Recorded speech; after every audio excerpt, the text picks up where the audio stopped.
رب اشرح لی صدری ویسر لی امری واحلل عقدۃ من لسانی یفقہوا قولی اما بعد فاعوذ باللہ من الشیطان الرجیم بسم اللہ الرحمن الرحیم۔ السلام علیکم۔ انشاءاللہ تعالی ہم آج شرک کا پارٹ 9 پڑھیں گے۔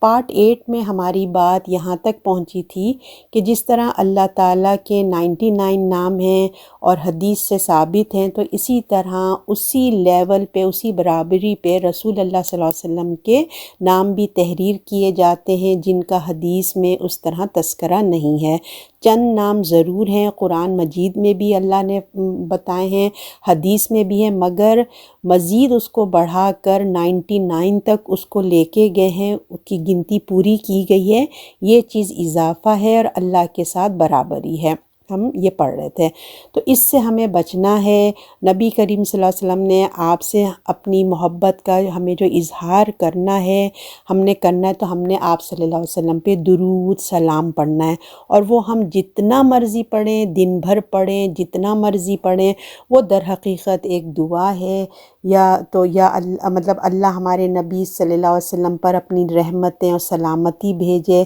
تو یہ ایک دعا ہے۔ تو اس کو آپ کی مرضی جتنا پڑھیں، جتنا آپ پڑھیں گے اللہ تعالیٰ اجر و ثواب بھی دیں گے، اور اتنا ہی اللہ بغیر مانگے حاجتیں بھی پوری کریں گے انشاءاللہ تعالیٰ۔ اب اس سے جب ہم آگے دیکھتے ہیں، جہاں اللہ کے ناموں کے ساتھ اللہ کے نام کی برابری کی گئی ہے، وہاں اللہ رب العزت کو پکارنے کے لیے جب ہم یا اللہ کا لفظ بولتے ہیں تو بالکل اس کی ایکول برابر یا محمد بھی بولا جاتا ہے۔ یہ چیز ہم اکثر دیکھتے ہیں، کیلنڈروں پہ لکھا ہوتا ہے، دیواروں پہ شو پیس ہوتے ہیں نا جو ملتے ہیں، شو پیس پہ لکھا ہوتا ہے، کئی جگہ پہ لکھا نظر آتا ہے یا اللہ یا محمد۔ مسجدوں کے میں بھی اس کو دروازوں پہ لکھا جاتا ہے نا، اور گاڑیوں میں بھی آپ دیکھتے ہیں، بسوں میں بھی اکثر لگایا جاتا ہے۔ تو در حقیقت یا اللہ کا ایکول سے اللہما یا اللہ کا حق ہے۔ اللہ کا ایکول کیا ہے؟ اللہما یا اللہ، یعنی کہ یہ اللہ کا حق ہے کہ اس کو پکارا جائے۔ اللہ کہہ کے یا اللہ، اللہ وہ ہے جو ہر جگہ ہے، ہمیں ہماری سنتا ہے، ہمیں دیکھتا ہے اور ہماری دعاؤں کو قبول کرتا ہے۔ اللہ کو ہم اس پکارنا یہی ہے کہ اللہ کا پکارنا ہی سب سے بڑی حقیقت ہے، اور اللہ جواب بھی دیتے ہیں اور حاجتیں بھی ہماری پوری کرتے ہیں الحمدللہ۔ اللہ تعالیٰ فرماتے ہیں، لوگوں مجھے پکارو، مجھ سے دعا مانگو اور مجھ پر ایمان رکھیں۔ یہ اللہ سبحان نے فرمایا ہے، ہمیں ایسا ہی کرنا چاہیے۔ تو یا اللہ یہ ہمارے عقیدہ توحید کا ایک بنیادی نقطہ ہے اور بنیادی اظہار ہے۔ یا اللہ کے بعد جب ہم یا محمد کہتے ہیں یا ہم لکھتے ہیں تو یہ شرک کی طرف جانے کا عمل بن جاتا ہے۔ ویسے تو دیکھیں اس میں آپ صلی اللہ علیہ وسلم کے ساتھ بہت محبت اور عقیدت کا اظہار ہوتا ہے۔ نبی کریم کے ساتھ لکھنے میں دوسری طرف یہ اللہ رسول کو برابری کرنے والی بات ہو جاتی ہے۔ یا محمد سے کیا مطلب بنتا ہے؟ یعنی کہ اے محمد، جس طرح ہم اللہ کو پکارتے ہیں وہ ہماری فریاد سنتا ہے۔ جب ہم کہتے ہیں نا یا اللہ، تو ہمارے ذہن میں ہوتا ہے کہ اللہ ہماری فریاد سنتے ہیں، ہماری حاجتیں سنتے ہیں، پوری فرماتے ہیں۔ اسی طرح جب ہم نبی کریم صلی اللہ علیہ وسلم کو پکاریں گے تو وہ ہماری سنیں گے اور ہماری حاجت روائی بھی کریں گے۔ اور اگر فرض کریں یہ عقیدہ نہ بھی ہو، ہے نا، الحمدللہ ہمارا یہ عقیدہ نہیں ہوتا، ہم صرف محبت میں لکھتے ہیں یا جو بھی ہم شو پیس گھر میں لے کے آتے ہیں، اللہ کا شکر ہے ہمارا عقیدہ نہیں ہوتا، تو اب اس کے لیے بھی بتایا جا رہا ہے کہ بالفرض یہ عقیدہ نہ بھی رکھیں تو بھی یہ اللہ کے برابر لکھنا یا بولنا یا محمد ایک غیر مناسب انداز ہے۔ اگر ہم کو اللہ کے ساتھ نبی کریم کا تذکرہ کرنا ہے، یا اللہ لکھیں اور نیچے لکھیں یا اللہ محمد صلی اللہ علیہ وسلم، ٹھیک ہے، اللہ اوپر، نیچے محمد صلی اللہ علیہ وسلم کا نام لکھیں۔ ہمیں اس طرح بولنا بھی نہیں چاہیے اور نہ لکھنا چاہیے۔ اگر بولنا بھی ہے تو ہمیں تمیز تہذیب کے ساتھ درود شریف بھی پڑھنا چاہیے، اور آپ لوگ بھی جب بھی میں رسول اللہ صلی اللہ علیہ وسلم کا نام لوں تو آپ لوگ ضرور درود شریف پڑھا کریے۔ آپ صلی اللہ علیہ وسلم نے اپنے لیے ایک انگوٹھی بنوائی تھی، اس میں نا نام، اس انگوٹھی کا ڈیزائن ایسا تھا، اس میں آپ صلی اللہ علیہ وسلم نے محمد نام نقش کروایا تھا، یعنی کہ بیرونی بادشاہوں کو آپ صلی اللہ علیہ وسلم خط لکھتے تھے، لکھنے کے لیے اس کو بطور ایک اسٹیمپ، جیسے ایک اسٹیمپ ہوتا ہے نا مہر، کہ یہ رسول اللہ صلی اللہ علیہ وسلم کی طرف سے یہ خط جاری ہوا ہے، تو وہ اسٹیمپ کے طور پہ آپ استعمال کیا کرتے تھے۔ اس میں آپ صلی اللہ علیہ وسلم کے لکھنے کی اور لکھوانے کی ترتیب کیا تھی؟ دیکھیں ایک ایک چیز ہمارے اللہ کے رسول بتا کے گئے ہیں، تو آپ صلی اللہ علیہ وسلم نے محمد رسول اللہ نہیں لکھا، دیکھیں غور سے سننے والی بات ہے، آپ صلی اللہ علیہ وسلم نے محمد رسول اللہ نہیں لکھا، بلکہ سب سے پہلے لکھا اللہ، پھر رسول، پھر محمد لکھا۔ تو آپ صلی اللہ علیہ وسلم نے اپنا نام بالکل آخر میں لکھا، اور اوپر رسول پھر محمد، تاکہ کوئی برابری کا تصور نہ آئے۔ اب ایک اور پہلو سے ہم دیکھتے ہیں، آپ صلی اللہ علیہ وسلم کے بارے میں قرآن میں آتا ہے کہ آپ صلی اللہ علیہ وسلم سے بات کرتے ہوئے اپنی آواز کو اونچی نہیں کرنا، اور جب تم کسی کو بلاتے ہو تو اس طرح رسول کو مت بلاؤ جیسے کوئی اپنے دوست کو بلا رہے ہو، تم ان کو بلانا ایسا نہ سمجھو کہ جیسے تم آپس میں ایک دوسرے کو بلا رہے ہو۔ یہ آپ صلی اللہ علیہ وسلم کے ادب اور احترام ہے، جو ہمارے ایمان کا حصہ ہے، ہمیں ان کے ادب کا نام لینا، ادب سے نام لینا ہے۔ اب نام لے کر بلانا، پکارنا ہمارے معاشرے میں اپنے سے چھوٹے یا برابر کو بلاتے ہیں، ہم اپنے دوستوں کو یا اپنے چھوٹوں کو ہم نام لے کے بلا لیتے ہیں، جو بڑے ہوتے ہیں نا ان کو بلانے کے لیے دیکھیے ایک ادب، ایک لحاظ ہوتا ہے۔ فار ایگزامپل جیسے والدین ہیں تو ہم ان کے نام سے نہیں پکارتے، ہم ان کو عزت سے پکارتے ہیں، ان کا نام نہیں لیتے۔ اور اسی طرح استاد ہیں اور معاشرے کے جو باحیثیت لوگ ہوتے ہیں ان کا ہم نام لینے کی بجائے ہم کیا کہتے ہیں؟ ڈاکٹر صاحب، پروفیسر صاحب، ہے نا، اس طریقے سے عزت سے ہم نام لیتے ہیں، کہہ دیتے ہیں۔ لیکن جب ہم آپ صلی اللہ علیہ وسلم کا تذکرہ کریں تو اس میں ہم ان کی عظمت، بڑائی، رتبے کا لحاظ کیے بغیر ہم انہیں کہہ دیتے ہیں یا محمد، یا محمد کہہ دیتے ہیں۔ ہم اپنے بڑے بھائی، بڑی بہن کو بھی ہم ایسا نہیں بولتے، بھائی جان یا باجی کہہ کر بولتے ہیں نا، نام نہیں لیتے۔ پھر ہم نبی کریم صلی اللہ علیہ وسلم کا نام لے کے بلایا جانے پہ تو پھر ایسا ہی لگتا ہے کہ اپنے بڑے بھائی بہن جتنا بھی ہم نے رتبہ نہیں دیا، آپ صلی اللہ علیہ وسلم کو اللہ نے قرآن میں کل 4 دفعہ پکارا ہے، اور اللہ تعالیٰ پکار سکتے ہیں، وہ ہیں اتنے بڑے، اور باقی دفعہ رسول یا نبی کہہ کے مخاطب کیا ہے۔ سورۃ الحجرات میں ہی آتا ہے کہ اللہ تعالیٰ فرماتا ہے باہر سے وہ آپ کو آواز دے کے بلاتے ہیں یا محمد۔ اعرابی جو گاؤں طرف کے لوگ تھے نا، اعرابی یا یہودی آپ کو اس طرح سے بلاتے تھے۔ اللہ تعالیٰ نے فرمایا اگر یہ صبر کرتے تاکہ آپ صلی اللہ علیہ وسلم خود باہر تشریف لے کے آ جائیں، ان کی طرف آ جائیں، یہ ان کے حق میں بہتر ہوتا۔ تو یہ آوازیں باہر سے نہ لگائیں، یہ بے ادبی ہے۔ آپ صلی اللہ علیہ وسلم کا نام لے کر پکارنا یہ بھی بے ادبی ہے، یا محمد کہہ کر بلانا ادب کے خلاف لگتا ہے۔ اگر بات کرنی پڑ جائے تو فوراً محمد صلی اللہ علیہ وسلم ہمیں درود بھی پڑھنا چاہیے۔ یا محمد لکھنا اور کہنا ادب کے بالکل منافی ہے، ٹھیک ہے، ادب کے خلاف ہے۔ یہ ادب ہونا چاہیے رسول اللہ کا نام لیتے ہوئے، اور اللہ کے ساتھ اس کی برابری بھی آ جاتی ہے، مطلب لکھنا بھی نہیں چاہیے، اور اس سے کیا ہوتا ہے اللہ اور رسول کا ایک ایکول مقام ہم دے رہے ہوتے ہیں، اور یہیں سے پھر کیا ہوتا ہے شرک کے دروازے اوپن ہونا شروع ہو جاتے ہیں۔ اسی طرح ایک اور الفاظ بولا جاتا ہے یا رسول اللہ، یا محمد کی طرح یا رسول اللہ بھی لکھنے بولنے کا ہمارے یہاں مسلمانوں میں رواج ہے۔ اس کا بھی ہم کو کچھ اگر ہم گہرائی سے کہتے ہیں نا پوسٹ مارٹم اگر ہم کریں، جائزہ لیں، تو بات وہ یہی بنتی ہے یا مطلب جسے ہم نا یا کہہ کر اس کو پکارا جاتا ہے جو سامنے موجود ہے۔ جب ہم یا کہتے ہیں نا تو اس کا مطلب ہے کہ جو سامنے موجود ہے، جب کوئی بندہ فوت ہو جاتا ہے نا تو وہ ہمارے سامنے نہیں ہوتا اور نہ ہی ہماری بات کو سنتا ہے۔ تو جب ہم اس طرح کہتے ہیں یا محمد یا رسول، یا اس طرح سے ہو جاتا ہے جیسے ہم اللہ کو پکارتے ہیں یا اللہ کہہ کر،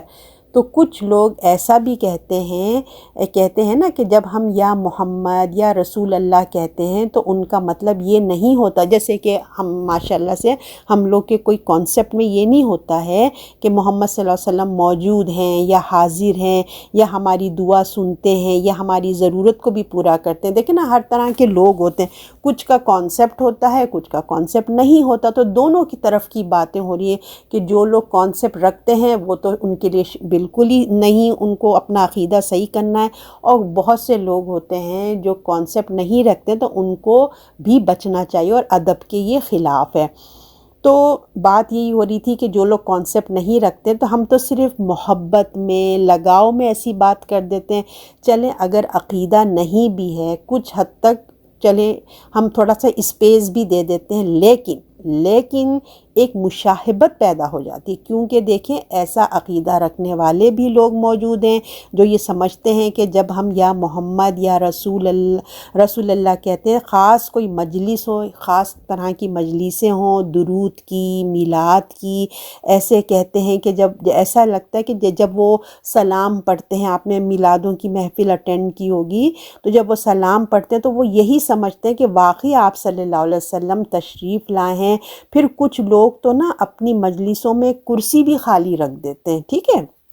اور سمجھتے ہیں کہ رسول اللہ تشریف لائے ہیں، کرسی پہ بیٹھتے ہیں، پھر مجلس میں لوگ کھڑے ہو جاتے ہیں۔ رسول اللہ کے ادب اور احترام میں اگر کوئی کھڑا نہ ہو تو اس کو برا بھلا بھی سمجھتے ہیں، اگر اس محفل میں کوئی نہ کھڑا ہو تو، اور دیکھا جائے تو آپ صلی اللہ علیہ وسلم، ہمیں احادیث میں پتہ چلتا ہے کہ آپ صلی اللہ علیہ وسلم اپنی زندگی میں بھی نا اس عمل سے منع فرماتے تھے کہ میرے لیے خاص طور پر میرے لیے نہ کھڑا جائے نا، خاص طور پر نہ ہو۔ اور جب کوئی انسان چاہتا ہی نہیں ہے کہ ان کی، آپ صلی اللہ علیہ وسلم اپنی زندگی میں یہ عمل پسند نہیں کرتے تھے، تو پھر آپ سوچ لیں کہ جب جو چیز رسول اللہ پسند نہیں کرتے تو ہمیں بھی ایسے نہیں کرنا چاہیے، بچنا چاہیے۔ اور اگر کوئی اپنے طور پر کوئی سوچ یا جذبہ ہی نہیں ہے، اس کے بیچ میں کھڑا ہو جاتا ہے، یعنی کہ کوئی کہتا ہے کہ میرے لیے کھڑا ہو یا جائے، ہوتے نا بعض بڑے لوگ ہوتے ہیں یا کوئی ایسا بڑا برا مان جاتا ہے کہ میں آیا اور کھڑے نہیں ہوئے، یعنی کہ ایک تو ہوتا ہے نا ہم استاد کے لیے بھی رسپیکٹ سے کھڑے ہو جاتے ہیں، تو ہر ایک کو اپنے اندر تکبر نہیں ہونا چاہیے اس عمل کے پیچھے نا، تو اس کا اپنا عمل ہے کہ انسان کی کوئی سوچ نہ ہو، اگر کوئی کھڑے ہو جائیں، اگر کوئی چاہتا ہی ہے کہ میرے لیے کھڑا ہو یا جائے تو بھئی اس کو اپنی اندر چیک کرنا چاہیے۔ تو رسول اللہ کے لیے یہ عقیدہ رکھنا کہ وہ ہمارے مجلس میں آگے ہیں، وہ ہمارے مجلس میں موجود ہیں، یہ سب اٹھ کر جو کھڑے ہو جاتے ہیں، پھر ایسے موقع پر جو نہ بھی کھڑا ہو تو اس کو ہم نے کہا نا وہ گستاخ کہتے ہیں، شیطان کہہ دیتے ہیں، شیطان کا بھائی کہہ دیتے ہیں، برا بھلا کہتے ہیں، تو یہ سب چیزیں جو ہے نا ایک بنائی ہوئی چیزیں ہیں، ٹھیک ہے نا۔ اب ہم جو بات کر رہے تھے یا محمد، اس میں صرف دیکھیں نبی کریم صلی اللہ علیہ وسلم شامل نہیں ہیں، بلکہ یا علی مدد تو بہت ہی مشہور ہے، اسی طرح یا حسین بھی بہت ہی مشہور ہے، یا غوث اعظم بہت مشہور ہے، یا جن کے بھی اپنے اپنے بزرگ ہیں، ان کے بھی اپنے عقیدت کے لیے ان کو یا کے ساتھ پکارتے ہیں۔ یا کے انداز میں نا ایک اور طریقہ ہے، یا کا انداز میں ایک اور طریقہ ہے نبی کریم صلی اللہ علیہ وسلم پہ درود بھیجتے ہوئے، ٹھیک ہے نا۔ ایک تو ہے یا محمد یا رسول لکھنا، اور ایک اور طریقہ ہے درود بھیجنے کا جس میں یا کا الفاظ آتا ہے، ایسے کلمے یا ایسے الفاظ استعمال ہوتے ہیں جس میں یا رسول اللہ کا لفظ آتا ہے۔ فار ایگزامپل الصلاۃ والسلام علیکہ یا رسول اللہ، یہ درود کا انداز ہے، یعنی کہ سلامتی ہو اور درود ہو آپ پر یا رسول اللہ۔ تو لفظ جو آئے نا علیکہ، آپ نے دیکھا نا الصلاۃ والسلام علیکہ، تو جو علیکہ کا لفظ پر بھی یعنی کہ آپ کی موجودگی کا اظہار ہے، جس طرح اور یا رسول اللہ کہہ کر بھی آپ کی موجودگی کو ظاہر کیا گیا ہے۔ تو حالانکہ درود کے لیے بہترین جو الفاظ ہے الصلاۃ والسلام علی رسول اللہ، یا پھر صلی اللہ علیہ وسلم، تو آپ نے دونوں میں ڈیفرنس محسوس کیا۔ ایک میں تھا جو میں نے پہلے پڑھا تھا، اس میں علیکہ علیکا یعنی کہ آپ پر، ٹھیک ہے، اور دوسرے والا جو میں نے پڑھا ہے اس میں علی آیا ہے، یعنی کہ درود اور سلام ہو اوپر رسول اللہ صلی اللہ علیہ وسلم کے، یا پھر جو صلی اللہ علیہ وسلم ہم پڑھتے ہیں درود، تو یا اللہم صلی علی محمد ہے، نماز کا درود ہے، تو یہ تمام مسنون درود ہیں، ہمیں اگر ہم اب تک پڑھ رہے تھے تو ہم اپنی اصلاح کر لیں۔ ایسے لفظ جن میں اللہ کو پکار کر عرض کیا جائے نماز کا درود، جیسے نا صلی اللہ علیہ وسلم محمد اے علی محمد ہے، جیسے میں نے آپ کو بتایا نماز کا درود جو مسنون ہے، اس طرح کے کلمات وہ صحیح ہیں اور مسنون بھی ہیں۔ تو الصلاۃ سلام علی رسول اللہ، یا رسول اللہ کے ساتھ، اور کئی صفات لگا کر یا نبی یا خاتم النبی، اس طرح کے الفاظ لگا کر بھی ایک درود پڑھا جا سکتا ہے اللہ کے ساتھ، ٹھیک ہے۔ اچھا، اب سمجھنے کی بات یہ ہے کہ جس درود میں جیسے میں نے آپ کو بتایا علیکہ اور پھر یا رسول اللہ آئے گا تو اس طرح کا وہ اللہ کی برابری والا معاملہ ہو جاتا ہے، تو ہمیں اس کو سمجھنا ہے اور اپنی اصلاح کرنی چاہیے۔ اچھا، ایک اور بات، اور یہاں پر میں بولتے کہ اس طرح سے ہمارے اس میں یہ ہوتا ہے کہ صدقہ یا رسول اللہ، ٹھیک ہے، صدقے یا رسول اللہ، کچھ لوگ جو ہے نا، اب یہ دیکھیں یہ جب بات ہم کہہ رہے ہیں تو آپ پورے اس کو کور کیجئے، گاؤں دیہات شہر ہر جگہ کی بات کو ایک لا کے بات کی، ہو سکتا ہے آپ نہ کرتے ہو، مگر دنیا میں تو بہت سارے لوگ ہوتے ہیں نا، تو جنہوں نے یہ کتاب لکھی انہوں نے تمام جائزہ لے کے ایک موضوع بنایا کہ اگر جو بھی پڑھنے سننے والا ہے اگر ان میں کوئی جان پہچان کوئی کرتا ہے تو وہ اپنی اصلاح کر لے۔ تو کچھ لوگ ایسے بھی ہیں جو اذان کے بعد یہ کہتے ہیں صدقہ یا رسول اللہ، اذان ختم ہونے پہ یہ ایسے الفاظ بول دیتے ہیں، یعنی کہ صدقہ یا رسول اللہ، حالانکہ اس اذان میں ساری کی ساری جو بڑائی ہے وہ کس کی ہے؟ اللہ رب العزت کی بیان ہو رہی ہے، اللہ کی طرف سے دعوت دی جا رہی ہے، حی علی الصلاح حی علی الفلاح، اللہ کی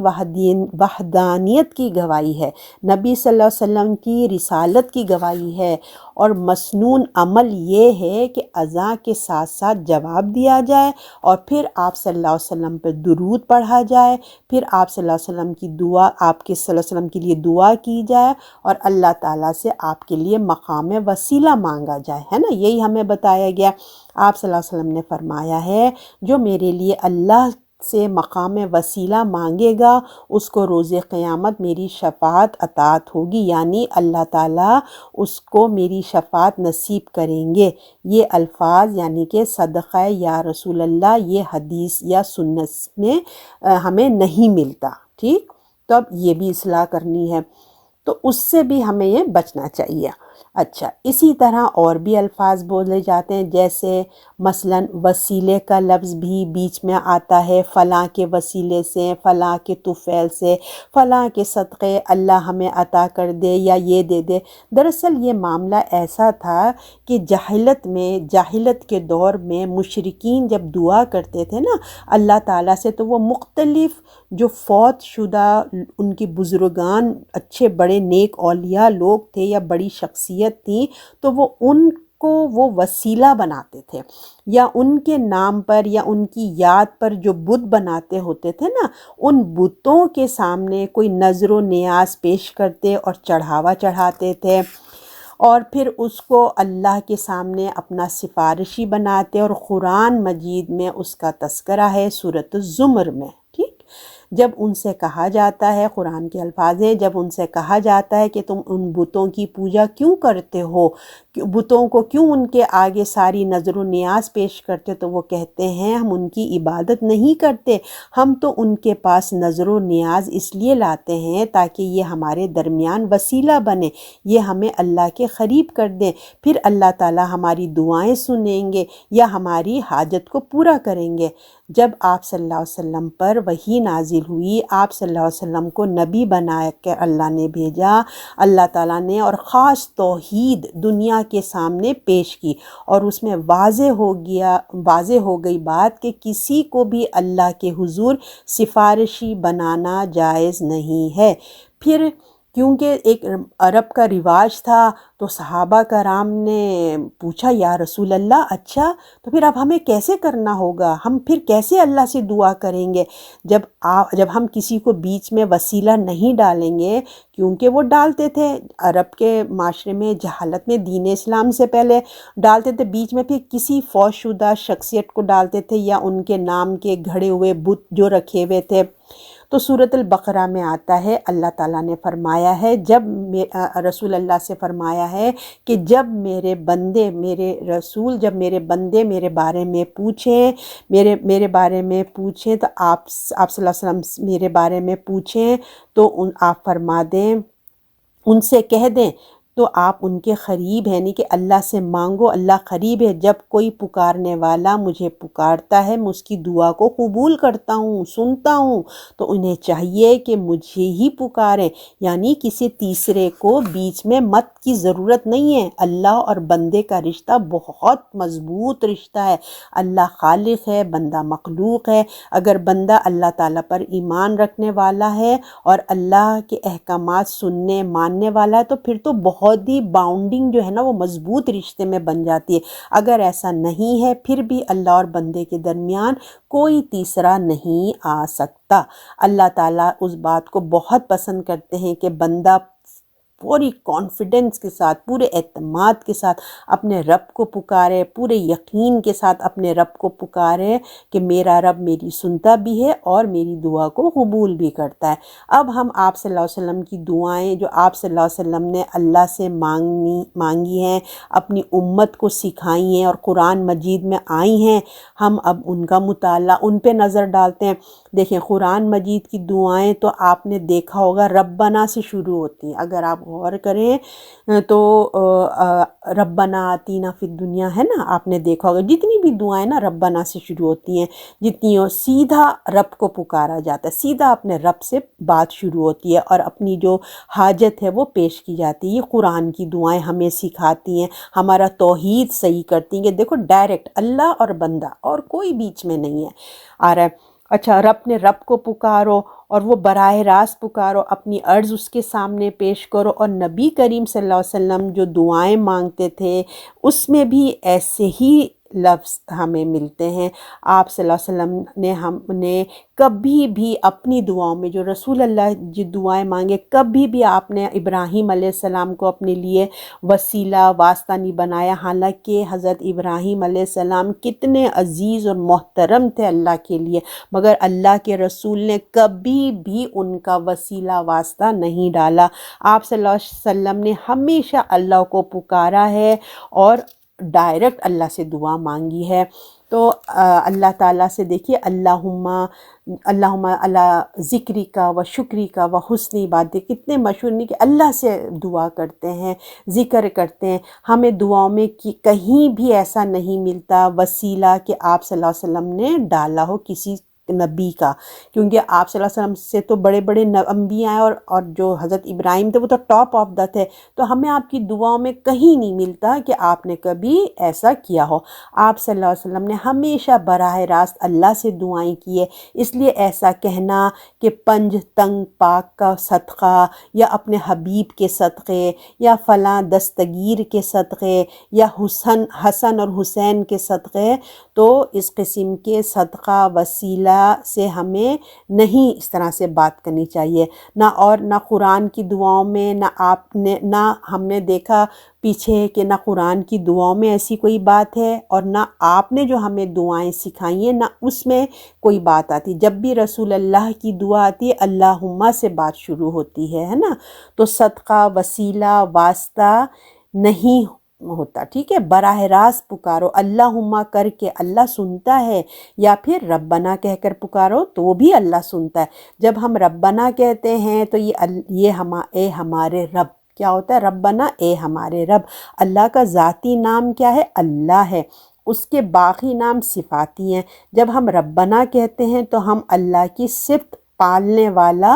ہمارے لیے زندگی کے اسباب دینے والا، ہم اس کی اس صفات کا واسطہ دیتے ہیں، اللہ کو پکار رہے ہیں۔ اللہ کو اللہ ہی کی صفات سے پکارنا چاہیے، اللہ کا کوئی نام اللہ کا کوئی نام بھی جیسے اللہ کا نام ہے یا رحمان یا رحیم ہے نا، یا ارحم الراحمین، جو بھی ہے ہم اللہ کے نام کو اللہ کے لیے وسیلہ بنائیں، واسطہ بنائیں۔ اچھا تو یہ سمجھ رہے ہیں نا آپ کہ ہم کو دعاؤں کو ہمیں طریقہ اللہ کے رسول بتا کے گئے ہیں کہ اللہ کے رسول کا واسطہ، وسیلہ، یا کسی بھی یا حسین کا، پنج تخت پاک کا کسی کا بھی وسیلہ نہیں، اللہ کے نام کا ہی وسیلے سے ہم نے دعائیں کرنی ہیں۔ جب ہم یہ کہتے ہیں نا کہ یا اللہ، جب ہم اللہ کا لفظ بولتے ہیں تو اللہ اپنی پوری صفات کے ساتھ اللہ ہے۔ جب ہم اللہم کہنے لگیں تو گویا ہم اللہ کے تمام صفات جو ہم جانتے ہیں یا نہیں جانتے، ہم ان تمام صفات کو بیچ میں ڈالتے ہیں۔ جب ہم یا اللہ کہہ کر پکاریں یا عرض کریں تو یعنی کہ اللہم ربنا یا اللہ، اللہم کچھ بھی بول دیں، اللہ سے باتیں خود کریں، ٹھیک ہے نا۔ تو اس کے علاوہ یہ طریقے کہ جیسے کہ میں نے آپ کو بتایا، یہ وسیلے واسطے، کسی دوسرے پرسن کے وسیلے واسطے، سب شرک کے دروازے کھولتے ہیں اور ہمیں اس طرف لے جاتے ہیں۔ اس پر غور و فکر کرنا ہے اور ہمیں اپنی اصلاح کرنی ہے، سمجھنا ہے، دل میں اتارنی ہے۔ اصل بات، اصل چیز ہے دل میں اتارے، اللہ میرے دل میں بھی اتارے اور سمجھ بوجھ دے اور آپ کو بھی دے۔ تو جب ہم کہتے ہیں اپنے حبیب کے واسطے سے یا اپنے حبیب کے صدقے سے، اور جب حبیب کے طفیل سے، آپ نے یہ بہت کامن باتیں سنی ہیں نا، آپ سنتے ہوں گے، تو یا اپنے حبیب کے ذریعے، حبیب کے واسطے سے ہم اللہ سے مانگتے ہیں یا عرض کرتے ہیں تو اس سے کیا ثابت ہوتا ہے؟ اب یہ پوائنٹ آپ کو سننا ہے، سمجھنا ہے، کیونکہ اکثر لوگ پھر آرگیومنٹ کرتے ہیں۔ ہم نے یہ بات بھی دیکھ لی کہ بھئی کسی کے عقیدہ نہیں ہوتا، وہ ایک محبت سے کہتے ہیں، اور کسی کے عقیدہ ہوتا ہے۔ تو سب کے بات کرنے کے لیے آپ کے پاس نا دلیل ہونی چاہیے، تاکہ آپ سامنے والے کو اپنی بات بتا سکیں، ہے نا۔ تو اب جب ہم یہ الفاظ سنتے ہیں تو لوگ آپ کو بولیں گے کوئی غلط نہیں، وہ سب اپنی دلیلیں لائیں گے، بہت اچھی بات ہے، لیکن دیکھیں ہم تو مسلمان ہیں نا، اگر ہم اپنے اللہ سے ڈائریکٹ مانگیں گے تو سب سے اچھا طریقہ وہی، اور ہمیں قرآن اور حدیث کی بھی ہم نے تفصیل دیکھ لی کہ ڈائریکٹ ہمیں وہی طریقہ صحیح ملتا ہے۔ تو اب اس کے لیے دلیل ہے، اس سے ثابت ہے کہ اللہ تعالیٰ پر کسی کا دباؤ ڈال کر نہیں، کہ اگر ہم کہتے ہیں اللہ کے حبیب طفیل سے، صدقے سے، تو اس سے یہ ثابت ہوتا ہے کہ اللہ تعالیٰ پر کسی کا دباؤ ڈال کرنا اللہ تعالیٰ سے ہم بات منوائی جا سکتی ہے، یعنی کہ ایسا اظہار ہوتا ہے کہ جب ہم کسی کے واسطے وسیلے ڈالتے ہیں۔ اللہ تعالیٰ ایسے تو ہماری مان نہیں رہے ہیں، ہماری دعائیں قبول نہیں کر رہے، ہم تو دعائیں کر رہے ہیں ہماری نہیں سن رہے، ہماری اللہ سنتے نہیں ہیں، تو ہم دعا کے لیے یا اللہ اپنے حبیب کے صدقے سے ہماری دعا قبول کر لے، اپنے حبیب کے واسطے سے ہماری دعا سن لے، یعنی کہ طفیل سے بات سن لیں یا فلاں بزرگ کے طفیل سے، صدقے سے، یا جو بھی آپ سمجھ لیں۔ تو گویا اللہ ویسے نہیں سن رہا تھا، ہم نے جب اپنے حبیب کا صدقہ بیچ میں ڈالا یا کسی بزرگ کا صدقہ یا طفیل وسیلہ ڈالا تو اللہ نے سن لی، تو اللہ تعالیٰ اپنے حبیب کی وجہ سے مان گئے، جیسے نا، یا دباؤ میں آ گئے، یعنی کہ ان کی محبت میں مان لیا اللہ نے، یا پھر اللہ ان کے پریشر میں آ گئے۔ دو پوائنٹس کو یاد رکھیے گا۔ اس طرح تو گویا ہم کہہ سکتے ہیں نا، اس طرح کے گویا ہم کہہ سکتے ہیں کہ نعوذ باللہ کوئی اللہ پر دباؤ ڈال سکتا ہے، سمجھ رہے ہیں نا آپ نے۔ اللہ پر کوئی طاقت کا دباؤ کوئی نہیں ڈال سکتا، کیونکہ اللہ سے بڑھ کر تو کوئی ہستی ہے ہی نہیں، ہے نا۔ دباؤ کون ڈالے گا اللہ کے اوپر؟ تو دباؤ، پھر اس کے بعد دیکھیے، ایک تو ہو گیا پاور، اس کے پریشر میں آ گیا، اور دوسری بات تو آتی ہے کہ جب بات منوانے کے لیے قرابت، یعنی قابلیت، کسی میں بہت قابلیت ہے یا پھر کوئی کنیکشن ہے، لو ایموشنز ہے، قرابت ہے، کوئی یا محبت ہے، کوئی رشتہ داری ہے، محبت ہے، قابلیت وغیرہ، یا عظمت ہے، تو غور کرنے کی بات ہے۔ جب اللہ نے خود ہی بتا دی ہے تو اس کا نہیں کہ اللہ نے خود ہی کہا ہے نا مجھ سے دعا مانگو، تو اس کا دباؤ ہم اللہ پر ڈال کیسے سکتے ہیں؟ پھر اللہ تو خود ہی کہتے ہیں، اللہ کے اپنے پیارے کہ مطلب جیسے اللہ کے پیارے ہیں، محبت میں اللہ مجبور ہو جاتا ہے، نعوذ باللہ، ہے نا، کہ جیسے اللہ نے خود ہی خدا نخواستہ، تو اس کا دباؤ یا اس کی محبت میں کیا اللہ مجبور ہو جاتے ہیں؟ نعوذ باللہ۔ ہم اس بات کو یوں سمجھیں کہ ہم کو کسی بڑے بندے سے کام لینا ہے، بالفرض اب دنیاوی لحاظ سے سمجھیں کہ ہم کو نا انٹرویو دیا ہے بالفرض، یا کوئی بات ہے، تو اب ہم کسی بڑے بندے سے کام لینا ہے، اس کے پاس اتھارٹی ہے، تو اس سے بات منوانا ہے ہم کو، تو وہ بندہ بات نہیں سن رہا ہے یا پھر جو بھی اس تک اپلیکیشن دینا ہے، تو ہم دو طریقے استعمال کریں گے، ٹھیک؟ یا تو اس سے بڑی شخصیت کا اس پر دباؤ ڈالیں گے، اس سے کوئی نہ کوئی لیٹر لکھوا کے لائیں گے، اس کی سفارش لے کے آئیں گے، ہے نا، اس پر دباؤ ڈلوانے کی کوشش کریں گے، وہ اس کی بات مان لے۔ اگر وہ ہمارے پاس کوئی پاورفل پرسنالٹی نہیں ہے، شخصیت نہیں ہے، تو اس کی کوئی پیاری شخصیت کو ڈھونڈیں گے ہم، ہے نا، مثلاً اس شخصیت کی کوئی اولاد ہوتی ہے یا اس کے ماں باپ ہیں، تو اس کو بیچ میں لائیں گے، اس کے ذریعے سے ہم اپنی بات کرواتے ہیں، تو وہ اپنے عزیزوں کی پیار محبت سے مجبور ہو کر وہ ہماری بات مان لیتا ہے، یا اس سے بڑی شخصیت جو بندہ ہے اس کے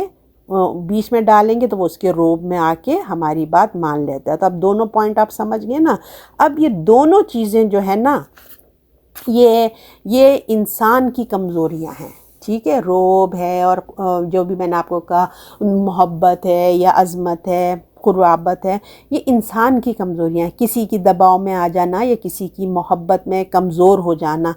یہ بھی ایک کمزوری ہے، انسان کی کمزوری۔ نعوذ باللہ، نعوذ باللہ۔ ہمارے رب میں کوئی عیب نہیں ہے، ہمارا رب میں کوئی کمزوری نہیں ہے، کوئی اس کی محتاجی نہیں ہے۔ جب ہم اپنے رب کے سامنے کسی کو پیش کریں، کسی کا وسیلہ ڈالیں، ہے نا، ڈال کر جب ہم اپنے رب سے عرض کرتے ہیں اور یہ سمجھتے ہیں کہ اب اللہ ہماری بات سنے گا، ہم نے فلاں بزرگ کا وسیلہ یا رسول اللہ کا صدقہ کہا ہے، تب ہماری بات بن جائے گی، ہماری بات مانے گا، اب ہماری دعا کو جلد قبول کر لے گا، اور ہم یہ سمجھتے ہیں کہ یہ ہم نے خود ہی اپنا ایزیوم کر لیتے ہیں نا، تو اللہ نہیں سنے گا، اگر ہم نے یہ سب نہیں کیا تو اللہ نہیں سنے گا۔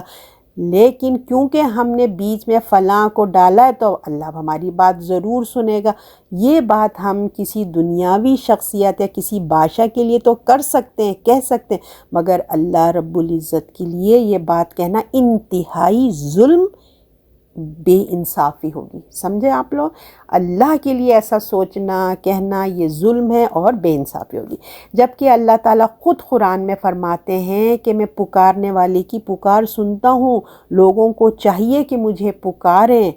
اگر اللہ کے پکارنے میں اگر کوئی وسیلہ ڈالنا ہے تو وہ فقط اللہ ہی کا واسطہ ہے۔ اس کا طریقہ یہ ہے کہ اللہ کی صفات کو بیچ میں لے کے آئیں، جیسے کہ میں نے آپ کو پہلے بتایا، یا پھر اپنے کسی نیکی کو بیچ میں لائے۔ دوسرا آپشن کیا ہے؟ کوئی آپ نے جو نیکی کی ہو نا اللہ کے رضا کے لیے، اس کو بیچ میں لائیں۔ جو ہم نے اللہ کی رضا پانے کے لیے کوئی نیکی کی ہے، اپنی اس نیک عمل کا، اس نیکی کو ہم واسطہ بنا سکتے، یا اللہ میں تیرا بندہ ہوں، میں تیری رضا کی طالب ہوں، تیری اطاعت ہی کرنا چاہتی ہوں، میں نے فلاں وقت میں اگر کوئی نیکی کی ہے تیری توفیق سے، تیری رضا کے لیے، اور تجھے وہ نیکی قبول ہے، تو اللہ وہ نیکی وہ تیری ذات کے لیے کی تھی، یا اللہ تو میری دعا قبول کر لے۔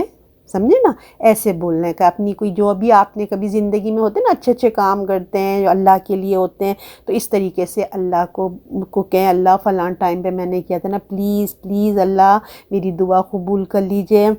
اور اللہ کو مطلب یہ ایک مسنون طریقہ ہمیں حدیث میں ملتا ہے، اللہ کا واسطہ یا پھر اپنی نیکی کا، اور اللہ کو اللہ کی ذات ہی کا واسطہ دینا یہ بھی مسنون طریقہ ہے۔ ہم قرآن کی دعاؤں میں دیکھتے ہیں، دیکھیے ایک دعا آتی ہے قرآن میں، ربنا آمنا فاغفر لنا۔ حالانکہ دیکھیے ہم یہ بھی کہہ سکتے ہیں ربنا فاغفر لنا، یعنی کہ اے اللہ ہمیں بخش دے، ربنا اے ہمارے رب، فاغفر لنا ہمیں معاف کر دے۔ ہم اللہ سے بخشش ہم مانگ رہے ہیں، مگر ہم قرآن میں ہمیں کس طریقے سے بتایا، ہم کہتے ہیں ربنا آمنا فاغفر لنا ذنوبنا، یعنی کہ یہ قرآن کی دعا ہے، تو ہم بیچ میں ہم کہتے ہیں کیا ہے، ہمیں اللہ نے سکھایا ربنا آمنا، اے ہمارے رب ہم ایمان لائے۔ ٹھیک ہے نا؟ ایمان لانا دیکھیے سب سے بڑی نیکی ہے، جو ساری نیکیوں کی بنیاد ہے، اور اللہ پر ہم ایمان لائے، ساری نیکیوں کی بنیاد، سب سے بڑی نیکی کو ہم نے اس کا واسطہ ڈالا۔ تو میں جو آپ کو نیکیوں کا واسطے کا بتا رہی ہوں نا، اس کی مثال ہمیں قرآن سے بتایا جا رہا ہے کہ ہم نے اپنے کیا کیا، نیکی کو ہم نے اس کا واسطہ ڈالا، اے اللہ ہم ایمان لائے ہیں، مومن بندی ہوں میں، ہے نا، اے اللہ میں ایمان میں لائی ہوں، مومن بندی ہوں میں، تجھ پر ایمان رکھنے والی بندی ہوں، اور تجھ سے ہی مانگتی ہوں، ایاک نعبد و ایاک نستعین، یہ بھی واسطے وسیلہ ہے، یا اللہ ہم تیری ہی عبادت کرتے ہیں، تجھ ہی سے مدد مانگتے ہیں۔ اس طرح اللہ کو اللہ ہی کی ذات کا واسطہ دے سکتے ہیں، اور کسی کا واسطہ دیں گے تو وہ باتوں میں سے ایک بات بنے گی، یعنی کہ پیار مجبوری، جو ہم اوپر پڑھ کے آئے ہیں، پیار مجبوری دباؤ، ہے نا، یہ سب چیزیں۔ دوسری بات ہم کہہ ہی نہیں سکتے، پیار محبت ایک ہو گیا، اور دوسری بات جو پریشر والی وہ تو ہم کہہ بھی نہیں سکتے، کیونکہ اللہ سے بڑھ کر کوئی ذات نہیں ہے۔ تو اللہ نے تو خود کہہ دیا ہے مجھے پکارو میں سنتا ہوں، اس بات کو سورہ بقرہ میں آتا ہے، آپ اس بات کو دل میں بٹھا لیجئے۔ اگر ہم پھر بھی وسیلہ واسطہ ڈالیں، اس کا مطلب یہ ہے کہ جب تک ہم وسیلہ واسطہ نہ ڈالیں تو اللہ ہماری دعا کو کوئی اہمیت ہی نہیں دیتے۔ پھر یہی مطلب ہوا نا، اتنا سمجھانے کے بعد پھر بھی اگر یہی اسٹائل رہا کہ اللہ اور بندے کے درمیان کسی تھرڈ پرسن کو لائیں گے، تو اس کا مطلب یہ ہم سمجھ رہے ہیں، ہمارے دل میں ابھی بات بیٹھی نہیں ہے، ہم یہ سمجھ رہے ہیں کہ ہماری دعا کو کوئی اللہ اہمیت نہیں دیتے، اللہ ہماری دعا پہ کوئی توجہ نہیں دیتے۔ اس سے یہ بھی اندازہ ہوتا ہے کہ انبیاء اولیاء جن کو ہم بیچ میں ڈال رہے ہیں، جن کا صدقہ وسیلہ ہم دے رہے ہیں، یہ اللہ سے زیادہ رحم دل ہیں، یعنی کہ اللہ ہماری بات نہیں سن رہا ہے، اللہ رحم دل نہیں ہے، نعوذ باللہ، یعنی کہ یہ زیادہ رحم دل ہے، ان کا ہم واسطہ وسیلہ ڈال رہے ہیں، اور ترس کھانے والے ہیں، جو ہم لوگوں کی فریاد سن کر اللہ کے حضور ہماری سفارش کریں گے کہ ہائے اللہ یہ اتنی دعائیں کر رہے، سن لینا، ہے نا، وہ ہماری سفارش کرتے۔ تو اس بات کی گہرائی میں جائیں،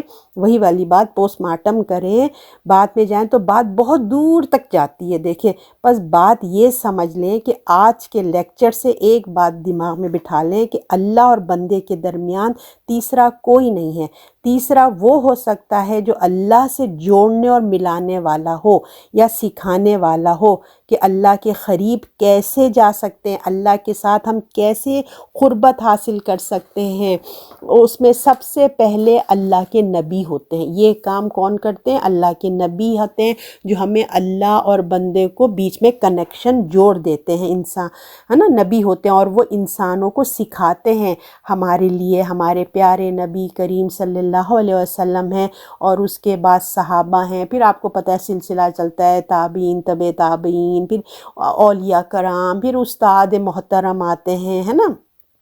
علماء، استاد، سب اس طریقے سے آتے ہیں۔ یہ ہیں جو ہمیں پڑھاتے ہیں، سکھاتے ہیں، اللہ کے بندوں کو اللہ سے جوڑتے ہیں۔ بس بیچ میں جوڑنے ملانے والا ہو سکتا ہے اللہ سے، اللہ کی بندگی کو، اللہ کو کس طرح سے، اللہ کی کس طرح سے بندگی کی جا سکتی ہے، ہمیں تو نہیں پتہ نا، ہمیں پھر رسول اللہ نے ہمیں یہ سب طریقے بتائیں، پھر رسول اللہ کے بعد صحابہ نے وہ چیزیں سیکھیں، تو اس طرح آگے بڑھتی چلے گئی۔ اللہ کو راضی کرنے والے وہ کون سے کام ہوتے ہیں، کیسی اطاعت کرنا چاہیے، اللہ کو کیسے خوش کرنا چاہیے، کیا کام کرنے چاہیے، تو جب ہم سیکھ لیا، ہم نے سمجھ لیا، تو وہ بندہ بھی بیچ میں سے نکل جاتا ہے، اور اللہ اور بندہ دونوں ہوتے ہیں۔ جتنا بندہ اللہ کے قریب ہوگا، جتنا اس کو اللہ کی پہچان، اس کی معرفت ہوگی، اتنا اس کا اٹیچمنٹ اللہ سے زیادہ ہو جائے گا۔ بندہ اپنے رب سے وہ اسی طرح سے اس کو پکارے گا، بڑے پیار سے، محبت سے، یقین، اعتماد، پورے یقین کے ساتھ مانگے گا، اور اللہ اس کو دے گا۔ یاد رکھیں، کسی کا وسیلہ، کسی کی سفارش کام نہیں آ سکتی۔ اللہ نے جو کچھ ہمارے لیے پہلے سے طے کر کے رکھ دیا ہے، اسے کوئی چیز تبدیل نہیں کر سکتی سوائے ہماری دعاؤں کے، اور وہ دعائیں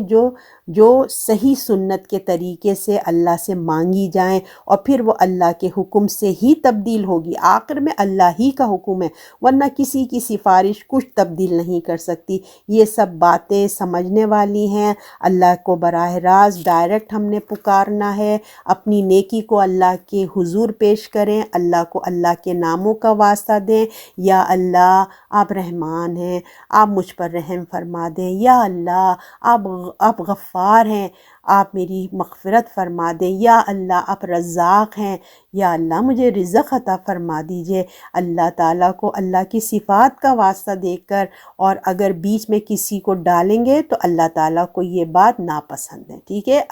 ہم اللہ کے بندے ہیں، ہمیں اللہ سے بڑھ کر کوئی نہیں ہے، کیونکہ اللہ نے تو ہمیں تخلیق کیا ہے نا۔ ماں باپ کے پیٹ میں بھی ہمیں کس نے ڈالا ہے؟ اللہ ہے۔ اور اس ماں باپ کے پیٹ کی تاریکی میں کون ہمیں کھانا پینا دے رہا تھا؟ کون ہمیں ٹیک کیئر کر رہا تھا؟ ماں کے تو ہم اندر اسٹمک کے اندر تھے، اللہ ہمیں کھلا رہا ہے، پلا رہا ہے۔ تو ہم اور اللہ ہیں، اور پھر مرنے کے بعد بھی ہم اور اللہ ہی ہوئیں گے، ہے نا۔ تو اس لیے اللہ سے تعلق مضبوط کیجئے۔ ہم خود دیکھیں، جب اہل قریش سے یا اہل مکہ سے کہا گیا تم ان لوگوں بتوں کو کیوں پکارتے ہو، تو انہوں نے کیا جواب دیا؟ ہم ان کو نہیں پکارتے، ہم ان کی عبادت نہیں کرتے، ہم عبادت اللہ ہی کی کرتے ہیں۔ ہم بیچ میں ان کو اس لیے لاتے ہیں، اپنے نیک بندوں کو، بزرگوں کی جو انہوں نے بت کو بنا کے رکھے تھے نا، وہ ہمیں اللہ سے قریب کرتے ہیں، یعنی ہم ایک سفارش بناتے ہیں، وہ ہمیں اللہ کے قریب کرتے ہیں۔ اس لیے اس کا وسیلہ یا واسطہ یا جو نذرانے نظر جو پیش کرتے تھے، اس شرک کو وہ یہی کرتے تھے، اور یہی صحیح کانسیپٹ دیکھیے، یہی چیز آ گئی ہے۔ تو اس شرک کو مٹانے کے لیے اللہ تعالیٰ نے رسول اللہ صلی اللہ علیہ وسلم کو بھیجا۔ اس جہالت کے دور میں، اس تاریکی میں اللہ کے رسول آئے، ان کو بت یا جو بھی تھے، دیوی دیوتا اللہ کے ساتھ جو وہ شریک تھے، مختلف قسم کی شکلیں بنائی ہوئی تھیں، ان سب کا خاتمہ کرنے کے لیے۔ اور وہ یہ کہتے تھے، اپنی زبان سے خود کہتے تھے کہ ہم ان کو نہیں پوچھتے، ہم اللہ ہی کی عبادت کرتے، مگر ہم ان کو بیچ میں اس لیے وسیلہ بناتے ہیں، سفارش بناتے ہیں کہ ہم اپنی بات اللہ سے، وہ ہماری بات منوا دے۔ تو اس شرک کو ختم کرنے کے لیے اللہ تعالیٰ نے قرآن جیسی عظیم کتاب بھیجی، اور محمد صلی اللہ علیہ وسلم جیسے نبی بھیجے۔ ہم اگر اپنے ارد گرد دیکھیں تو کتنے بڑے بڑے شرک پائے جاتے ہیں۔ خود ہم مسلمانوں میں ہم سب ایک نظر ڈالیں، جو کچھ ہم نے پڑھا ہے، سمجھ رہے ہیں، اگر ہم واقعی اس کو سمجھیں تو اگر اپنے ارد گرد دیکھیں تو کتنے قسم کی چیزیں ہو رہی ہیں۔ تو ان سب باتوں کو آپ نے توجہ دینی ہے، دھیان کرنا ہے، اور اپنے آپ کو بھی اپنے شکوک انداز، جتنی بھی جو ہمارے اندر پائی جاتی ہیں، ان سے ہم کو بچنا ہے۔ جتنی بھی شکوک قسم کی ایسی چیزیں، دعاؤں ہیں، ان سے ہمیں بچنا ہے۔ اگر کوئی دوسرا کر رہا ہو تو اس کو بھی بڑے آرام سے ہمیں سمجھانا ہے۔ دیکھیں لیکچر نمبر 8 میں نے آپ کو بتایا تھا کہ استاذہ نے ہمیں طریقہ بتایا تھا کہ جب بھی کوئی نامناسب بات بتانا ہو، کسی کو بھی روکنا ہو، اس بات کا آپ دیکھ رہے ہیں کہ وہ کر رہا ہے، تو اس بات کا تذکرہ اپنی بہت سی باتوں کا ذکر کرنے کے بعد اینڈ میں کرنا ہے۔ پہلے اس کے مائنڈ بنانا ہے، اس کا ذہن بنانا ہے۔ شروع میں ایسا کبھی بھی نہیں کہنا کہ ارے یہ کیا کر رہے ہو تم، حرام، شرک، ایسے سب نہیں کہنا، ٹھیک ہے۔ آپ جو کر رہے ہیں وہ غلط کر رہے ہیں، شرک کر رہے ہیں، یہ سب حرام ہے، ایسا سب نہیں کرنا ہے۔ اس کو آرام سے سمجھانا ہے، مثال دے دے کے سمجھانا ہے، کسی طریقے سے سمجھائیں، اور یہ طریقہ حکمت ہے۔ اللہ تعالیٰ اپنے نیک بندوں کو ایمان کی بدولت نصیب فرماتے ہیں، اس کے لیے بھی دعا کرنی چاہیے، اللہ ہمیں حکمت عطا فرمائے۔ مومن کو حکمت عطا کی جاتی ہے کہ کس انداز سے بات کریں، کس طریقے سے بہترین طریقہ ہے بات کرنے کا، اس انسان کو سمجھ بھی آئے گی، اور پھر کیا ہوگا آخر میں جب آپ اس کا ذہن بنا کے جب آخر میں جا کر پھر آپ بے شک وہ بات بول دیں جو آپ کہنا چاہتے ہیں۔ ایسا کرنا منع ہے، جو آپ کر رہے ہیں نا، یہ طریقہ ٹھیک نہیں ہے، ایسا کرنا قرآن اور حدیث سے ثابت نہیں ہے، ہمیں شرک تک لے جاتا ہے۔ تو شروع میں ایسی بات نہیں کریں۔ اپنا انبیاء، اولیاء، اللہ کے نیک بندے، اللہ کے ہمارے جتنے بھی ہیں نا، سب مطلب جو ہیں، ان کی جب ہم سیرہ پڑھتے ہیں تو ہمیں ان کے طریقے سب سیکھنا چاہیے کہ کس طرح انہوں نے تبلیغ کی تھی۔ تو اب ہم آخر میں کیلکولیٹ کرتے ہیں کہ ہمارے معاشرے میں ہمارے یہاں مزار، درگاہ بے حساب ہیں، ٹھیک ہے نا۔ اور ہم یہ بھی دیکھتے ہیں کہ مسجدوں میں لوگ کم ہوتے ہیں، اور ایسی جگہوں پہ رش لگا ہوا ہوتا ہے نا، آپ سب یہ سب دیکھتے ہیں، اور سبھی نیک بندے ہیں، ہے نا، نبی ہوتے ہیں ان میں سے، مطلب اور سب بھی دیکھیں ان میں نیک بندے بھی ہیں، اور ہر کوئی نیک نہیں ہوتا، غلط کار بھی ہیں۔ اور آج جب کہ میڈیا کا دور آ گیا ہے، آپ خود اس میں دیکھ رہے ہوں گے کہ لوگ کس طرح سے ویڈیو بنا بنا کر دکھا رہے ہوتے ہیں کہ یہ وہاں پہ کیا کیا ہو رہا ہے اور کیا اصل حقیقت ہے۔ اور پھر نام بھی دیکھیے وہ کیسے کیسے رکھے ہوتے ہیں، چوہے والی شاہ، اور جو ہے شلوار والے پیر، اور جو ہے سرکار ہے نا، اور سرکار والے پیر، اور ایک پیر کا نام ہے نورتن پیر، ہے نا، نوراتا پیر، یعنی کہ اس کا مطلب یہ ہے استغفار، یعنی کہ 9 راتیں جو اس کے پاس رہے گا، ایسی جگہ پر زیادہ تر دیکھیں عورتیں ہی جاتی ہیں، 9 راتیں وہاں جا کر رہیں تو سرکار آپ کی مشکل کو دور کر دیں گے۔ اور پھر اسی طرح زندہ پیر، تو ان کے ناموں میں بھی شرک پایا جاتا ہے۔ اب آج ہم اس بات پر بات ختم کرتے ہیں کہ دیکھیے دعاؤں میں بھی ہم نے اپنے رب کو کیسے پکارنا ہے، کس کس چیز کو ہم نے وسیلہ بنانا ہے، یہ بھی ہم نے سیکھا۔ بہت ساری دعاؤں کی وجہ سے بھی شرک ہو جاتا ہے۔ تو اللہ تعالیٰ آپ کو مجھے سمجھ عطا فرمائیں، دل میں اتارے بات، ہم خود بھی سمجھیں، اپنی اصلاح کریں، اور اپنے جاننے والے پیارے والوں کو بھی اگر ہم سمجھ رہے ہیں کہ ایسی کچھ بات ہو رہی ہے تو ان کو بھی سمجھائیں، اور سمجھانے کا طریقہ بھی میں نے بتا دیا۔ سب سے پہلے تو ہم اپنی دعا سے ہی شروع کرتے ہیں کہ اللہ ہمارا ہی توحید اچھا پختہ کر دے، کہ ہمارا ایمان جو ہے وہ مضبوط ہو، اور ایمان کی حالت میں ہی موت آئے۔ صدق اللہ العظیم۔